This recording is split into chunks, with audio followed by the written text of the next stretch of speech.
Selamat datang kawan-kawan di channel Alur Drakor. Buat kalian-kalian penikmat drakor yang sayang kota, terus cuman mau tahu inti ceritanya aja, yuklah sini merapat. Sekarang kita masuk ke episode 12. Minjun akhirnya ditabrak mobil itu, dan orang yang menabraknya mengambil USB itu dari tangan Minjun. Sementara itu, 1 jam yang lalu, Semi mengunjungi Songyi, mengatakan kalau orang yang menyelamatkannya itu ada di sekitarnya. Songyi nggak mempedulikan hal itu. Dia membalas kalau Semi itu sangat licik, menyuruhnya mencari orang itu agar dirinya meninggalkan Hwikyung dan Semi bisa dekat dengan Hwikyung. Songyi menyarankan sebaiknya Semi segera sadar diri, dan hal itu membuat Semi sangat kesal.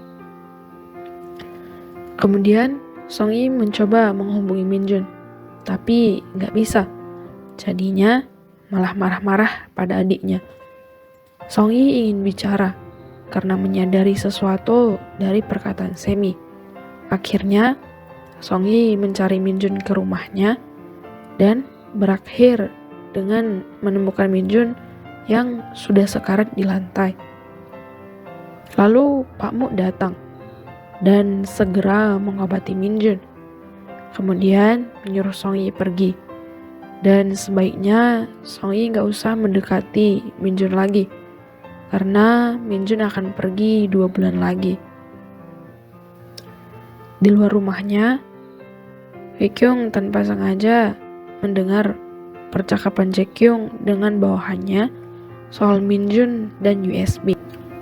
Kita kembali pada Minjun. Di dalam tidurnya, Minjun bermimpi indah. Dia bermimpi bagaimana dia menjalani hari-hari yang senang dengan Songyi. Mulai dari bangun pagi, memasak, dan jalan-jalan. Itu sangat menyenangkan. Apalagi ada mimpi kalau Songyi sedang hamil. Wah, mimpi apa ini? Sementara itu, di luar, Songyi tampak menyedihkan menurut Hwikyung. Hwikyung mencoba menghibur Songyi. Lalu, ibu Songyi datang, bicara soal kontrak agensi dari Jaekyung. Tapi, Songyi menolaknya. Kemudian, Songyi kedatangan detektif Park, ingin bertanya soal Minjun. Songyi menyadari sesuatu, kalau di kapal itu, dia sedang tidak bermimpi saat melihat Minjun. Dan dari keterangan detektif Park, Songyi semakin mencurigai Jaekyung. Di lain tempat, Hwikyung terus mencoba menyelidiki kakaknya, menemukan nomor telepon perempuan yang minta tolong dulu, lalu menghubunginya. Keesokannya, Minjun sudah sadar. Pak Mo menyarankan agar Minjun berhenti saja untuk menolong Songyi. Dia nggak ingin Minjun terluka. Ditambah lagi, kalau Minjun pergi, itu juga akan sulit untuk Songyi. Dia juga mengatakan hal itu pada Songyi agar berhenti mengganggu Minjun. Tapi bukan Songyi namanya kalau menyerah. Di rumah sakit, Jasa Jesu sudah sadar dan dikunjungi detektif Park. Mereka mendiskusikan mengenai pulpen yang ditemukan dan soal kekasih Han Yura. Tentu saja dia adalah Jaekyung. Mereka bertanya soal Yura pada Jaekyung di malam pesta itu. Kejadian sebenarnya malam itu, Jaekyung meracuni Yura dengan obat bius dosis tinggi yang bisa mematikan. Yura terjatuh ke air saat kapal berguncang, saat dia terdesak oleh bawahan Jaekyung. Nggak ada orang yang melihat hal itu. Tapi Jaekyung beralasan pada detektif Park dan Jasa Jesu. Di lain tempat, Semi yang mendapat peran utama dalam satu drama menyarankan agar perang pendukungnya diberikan pada Songyi. Hal itu dilakukannya supaya Song-yi merasakan apa yang dirasakannya dulu. Sementara orang yang dibicarakan, Song-yi menceritakan kabar buruk mengenai apartemen Min-jun yang akan dijual agar tidak ada orang yang membelinya. Kemudian malam harinya, Min-jun menemui Jae-kyung dan memberikan satu penawaran. Lalu mengajak Song-yi untuk bertemu. Min-jun mengajak Song-yi ke museum. Min-jun akan memberitahu siapa dirinya untuk memutuskan ke depannya. Dirinya yang sudah jatuh cinta pada Song-yi, apakah dia akan menghabiskan waktunya bersama Song-yi untuk 2 bulan ini atau mengakhirinya sekarang juga. Karena itu, malam ini dia akan memberitahu siapa dirinya yang sebenarnya pada Song-yi. Dia menceritakan masa lalunya dan usianya yang sudah lebih dari 400 tahun. Karena Song-yi gak percaya dan ingin pergi, Min-jun memecahkan kaca dengan kekuatannya, lalu bertanya, apa Song-yi masih menyukainya?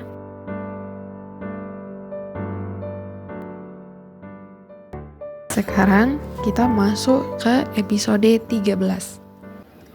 Episode 13 dibuka dengan memperlihatkan Min-jun yang menolong orang dengan kekuatannya. Tapi orang-orang itu malah takut dan melarikan diri. Karena itulah malam ini dia memperlihatkan siapa dirinya pada Song-yi agar Song-yi kabur darinya, sama seperti orang-orang sebelumnya. Tapi Song-yi malah memegang tangan Min-jun, mencari perlindungan. Min-jun melepaskan tangan Song-yi dan pergi dari sana. Bukannya takut, Song-yi malah berpikir, Min-jun itu sebaiknya pergi ke rumah sakit jiwa. Lalu Song-yi pun pergi juga dari sana. Di jalan, Song-yi ngomel-ngomel pada bintang yang dilihatnya, memaki Min-jun yang sebenarnya sedang memperhatikannya dari jauh. Di lain tempat, Jae-kyung yang pusing memikirkan kalau dirinya sudah diketahui sebagai kekasih Yura berbicara sendiri pada bayangan Yura yang dihalusinasikannya. Tampaknya orang ini memang udah gila. Keesokannya, pihak museum berdiskusi soal pembobolan dan perbaikan museum. Sementara itu, Pak Mo dan Min-jun sedang berdiskusi. Mengapa Min-jun gak mempunyai kekuatan untuk menghilangkan ingatan saja, agar dia bisa menghapus ingatan Song-yi. Min-jun sangat bimbang dengan perasaannya sekarang. Terlebih lagi mengenai tawarannya pada Jae-kyung agar dirinya sendiri yang bertanggung jawab. Di rumahnya, Song-yi curhat pada temannya mengenai Min-jun yang mengakui dirinya adalah makhluk asing. Bokja, teman Song-yi ini, mengatakan kalau itu hanya alasan Min-jun untuk menolak Song-yi. Lalu Song-yi yang termakan omongan temannya mencoba membuktikan itu dengan pergi ke atas bukit, berteriak meminta tolong kepada Min-jun. Tentu aja Min-jun gak datang. Tapi bukan Song-yi namanya kalau menyerah. Song-yi mendatangi Min-jun dan menyuruhnya untuk berteleportase, terbang, dan lain-lain. Bahkan mengancam Min-jun. Karena bagaimanapun, dia tetap gak percaya kalau Min-jun itu makhluk asing. Song-yi semakin bertingkah dengan bertanya, apakah Min-jun bisa membelah lautan? Lalu mereka jalan-jalan di pantai di malam hari sambil mengobrol. Min Jun mengatakan dia nggak menyukai Song Yi. Tapi faktanya perlakuannya selama ini adalah bukti kalau dia sebenarnya menyayangi Song Yi. Song Yi berusaha untuk menyadarkan Min Jun kalau Min Jun itu memang menyukai Song Yi. Tapi Min Jun mengelak. Akhirnya, untuk yang kedua kalinya, Song Yi mengatakan perasaannya. Tapi kali ini, dia akan memutuskan dan akan mengakhiri perasaan itu. Dia gak akan mengganggu Min Jun lagi. Lalu, pergi dari sana. Song Yi memang memutuskan hal itu. Tapi Song Yi jadi stres sendiri dengan fakta itu dan malah ngomel-ngomel sendiri sampai depresi. Gak cuman Song Yi, Min Jun pun demikian. Min Jun menerima telepon kalau sudah ada orang yang akan membeli apartemennya.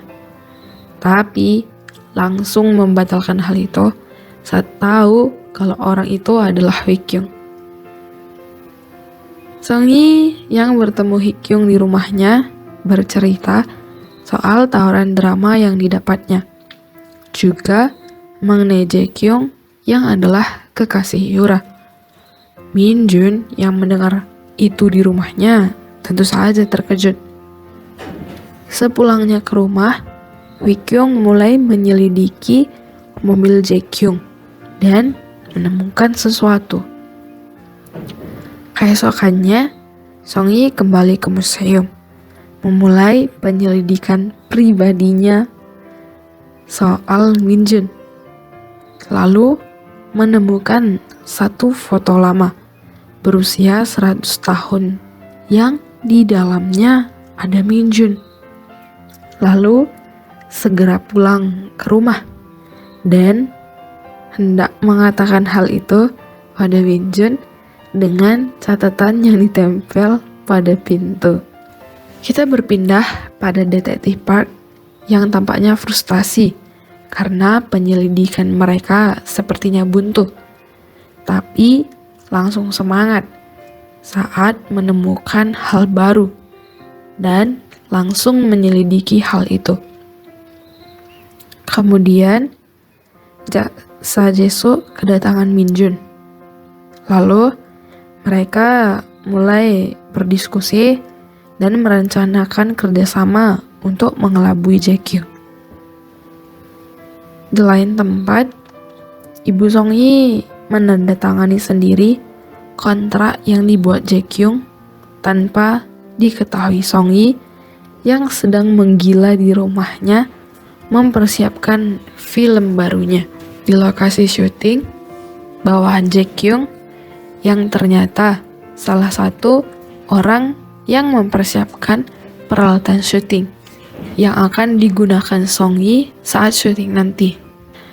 Lalu Song Yi segera memulai syuting perdananya itu dengan melompat dari tempat tinggi.